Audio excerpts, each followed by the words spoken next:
All right, Michael. So we know that self-esteem is a really important part of this healing process and then preventing bullying from happening in the future. So what are some tips for, well, first of all, what is self-esteem? And then how can we encourage that in our young boys? Yeah.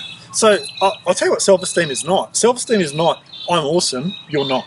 Okay? A lot of what the media says self-esteem is about elevating yourself above others. Whereas if you're secure in yourself, you don't have to elevate yourself above others. I'm telling you, Jared's awesome. When I was 23, I wasn't as awesome as him. I have no issue saying that because I've got a strong self-esteem.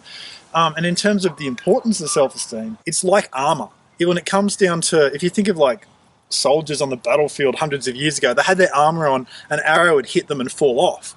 And in the same way with our sons as they're growing up, we want them to sort of have that armour of strong self-esteem so that when the nasty words come or the Facebook message comes that says that you're no good, for that son to be able to think, well, they might have said I'm no good, but I know I'm good. They must be wrong. Instead of being like, oh, I'm wrecked. The arrow has pierced my heart.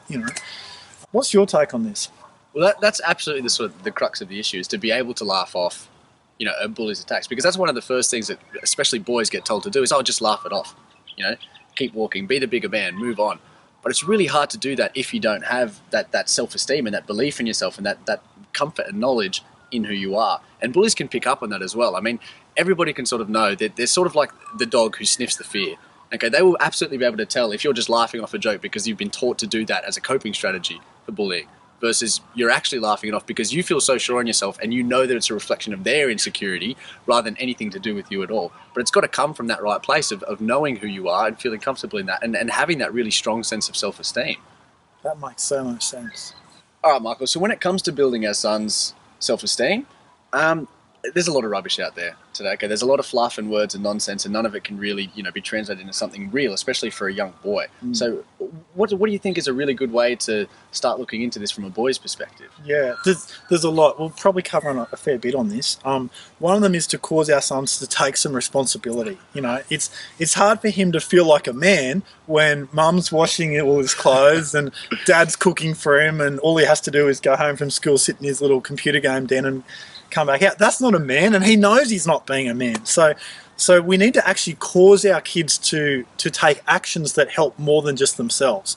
Because if they're just helping themselves, they're living in a self-absorbed world, then they're not able to feel a sense of contribution to others. So we're better off having our son sort of whinge and whine a bit about having to do the dishwasher or having to wash his own clothes than having him never actually take responsibility, never actually contribute to the team, and having him just be that self-absorbed little boy. That's not going to give him self-esteem.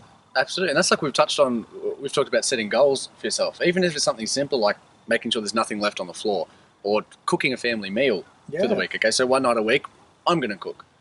There's one thing that I'm really good at, might be spaghetti bolognese or something simple, but they cook it every week and they feel that sense of accomplishment. And like you said, contribution to the family unit as well. So there's something to take pride in, and that's something that you can transfer to other parts of your life.